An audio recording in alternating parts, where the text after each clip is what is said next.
सुनना चाहूंगी जो कि पूर्व डीजीपी यूपी भी हैं। जिस तरीके से रंजन द्विवेदी जी ये तस्वीर सामने आई पिछले 4 दिन में और आज सुबह की तो और ज्यादा आक्रामक थी, जब पुलिस और छात्र आपस में एकदम भिड़ते हुए नजर आए और अब जो छात्र थे वो बैरिकेड्स को पार करते हुए नजर आए। ये नौबत कैसे आ गई, वो भी उन होनहार छात्रों के जरिए ऐसी आवाज उठाने या फिर ऐसा एग्रेशन दिखाने की नौबत कैसे आ गई जो बड़े अफसर बनने का सपना देख रहे थे, उसके लिए तैयारी कई साल से कर रहे हैं। धन्यवाद इस डिबेट में इनवाइट करने के लिए। और मैं आपको बता दूं कि मैं उत्तर प्रदेश पुलिस भर्ती बोर्ड का अध्यक्ष भी रहा हूं। देखिए, इस पूरे मामले के 3 पहलू। पहला तो कानूनी पहलू है कि जैसा कि डॉक्टर वर्मा ने बताया कि ये सेटल्ड प्रिंसिपल एकदम है। भर्ती बोर्ड रहे, हम इतनी भर्तियां कराई हमने। ये सेटल्ड प्रिंसिपल है कि एक बार भर्ती की प्रक्रिया शुरू हो जाती है या कोई भी प्रक्रिया शुरू होती है तो उसमें किसी प्रकार का बदलाव करते हैं आप, तो बाद में वो कोर्ट उसको जो है स्ट्राइक डाउन करता ही है। तो ये कैसे किया गया और जिसकी इसमें लापरवाही है उसके विरुद्ध मेरे ख्याल से सरकार को अभी देखना चाहिए, जवाब तलब करना चाहिए कि उन्होंने इस बेसिक प्रिंसिपल का वायलेशन क्यों किया। नंबर 1 बात।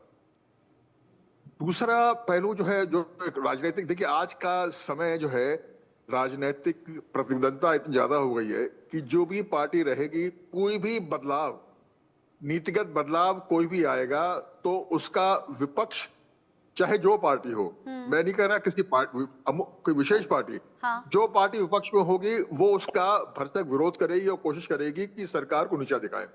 पर जो सबसे महत्वपूर्ण पहलू है वो तीसरा पहलू है, जो टेक्निकल पहलू है, जो मैं आपके समक्ष रखना चाहूंगा।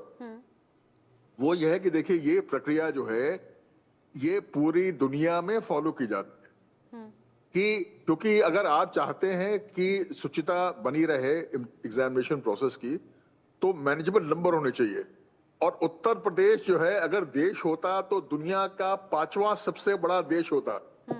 आप ऐसे प्रदेश की बात कर रहे हैं और उसमें परीक्षाएं हैं, तो नेचुरली होता यही है कि अगर सिपाही की भर्ती की आपने 25 लाख, 30 लाख, 40 लाख, पिछली बार 40 लाख बच्चे जो है बैठे उसमें। अब इतने बड़े उसका इंतजाम करना व्यापक तौर पे और शुचिता बनी रहे तो बड़ा मुश्किल काम हो जाता है। तो इसमें स्वाभाविक ही जो है, जो एक नेचुरल चीज है वो ये है कि साहब उसको आप खंड में कराएं और कई पार्ट्स में कराएं, परीक्षा को प्रिलिमिनरी कराएं और उसको भी कई बार कराएं। और मार्क्स को जो है, क्योंकि जो है एक बार मुश्किल पर्चा हो सकता है, एक बार हल्का आसान हो सकता है, तो उसकी बराबरी के लिए ये नॉर्मलाइजेशन की प्रोसेस, स्टैंडर्डाइजेशन का प्रोसेस किया जाता है। और ये ऐसा नहीं है कि यूपी में हो रहा है, ये दुनिया में होता। जो आप यहाँ पे तो बड़े प्रौढ़ लोग हैं और सुन भी रहे होंगे कि जीमैट की परीक्षा है जो विदेश में भर्ती के लिए होती है, उसको आप कभी दे सकते हैं, जब मर्जी आइए, कंप्यूटर बैठे आप दीजिए उसको आप, और एक उसका प्रोसेस है जिसके तहत वो इवेल्युएट करते हैं और मार्क्स को स्टैंडर्डाइज कर देते हैं। तो ये कोई नई चीज नहीं है और इसको करना आवश्यक है अगर हम चाहते हैं कि शुचिता बनी रहे। क्योंकि याद रखिए, उत्तर प्रदेश जो है वो अगर देश होता तो दुनिया का 5वां सबसे बड़ा देश होता। और इन नंबर को आप जो है एक परीक्षा में जो है कायदे से कभी निपटा नहीं सकते हैं। दूसरी महत्वपूर्ण बात, देखिए ये एक प्रिलिमिनरी एग्जाम था और हर प्रिलिमिनरी एग्जाम में जो है आपकी कोशिश ये होती है कि नंबर्स को कम करें, हम मैनेजेबल करें, जिसमें कि मेन एग्जामिनेशन में इतने छात्र हो जिनका कि हम ईमानदारी से, स्वच्छता से जो है परीक्षा करा सकें। तो ये प्रक्रिया जो है आवश्यक है, आज नहीं तो कल होनी ही है। और ये जरूर है कि सरकार अगर अच्छा, ये भी बताइए मुझे, अगर इस तरह के चेंजेस होते हैं तो क्या किसी तरीके से कॉन्फिडेंस में नहीं लिया जाता छात्रों को? क्योंकि अगर अचानक से कोई रैंडमली बदलाव आ जाएगा सामने तो फिर तो भड़कना तय है, उन्हें लगेगा न जाने कौन सा नियम हम पर थोप दिया जा रहा है।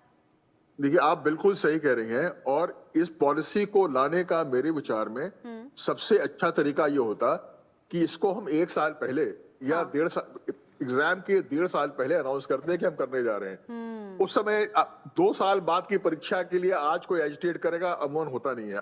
बच्चे जो जेन्युइन बच्चे हैं वो लगे रहेंगे पढ़ाई में अपनी, हमको परीक्षा देनी है जो, और उसमें फिर आप आइडेंटिफाई कर सकते हैं कि इस समय जो आदमी एजिटेट कर रहा है, हल्ला कर रहा है, शांति भंग कर रहा है, वो नेचुरली कोई जो है अच्छा एलिमेंट नहीं है, पढ़ने वाला बच्चा नहीं है, क्योंकि पढ़ने वाला बच्चा अपनी पढ़ाई में लगा हुआ है।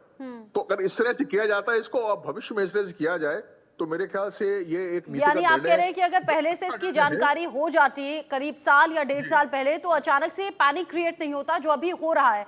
साथ ही दूसरी बड़ी बात, हाँ, साथ ही दूसरी बड़ी बात ये है, आपने कहा के अलावा ये है, पैनिक के अलावा ये है ना कि ये जो पढ़ने वाले बच्चे हैं वो तो आज की परीक्षा में कॉन्सेंट्रेट करते, जो एजिटेट कर रहा है वो नेचुरली पर आप कह सकते थे कि ये तो गड़बड़ एलिमेंट है, ये सिर्फ उपद्रव पैदा करना चाहता है, आप उनके खिलाफ कार्रवाई करते और कोई दिक्कत नहीं होती।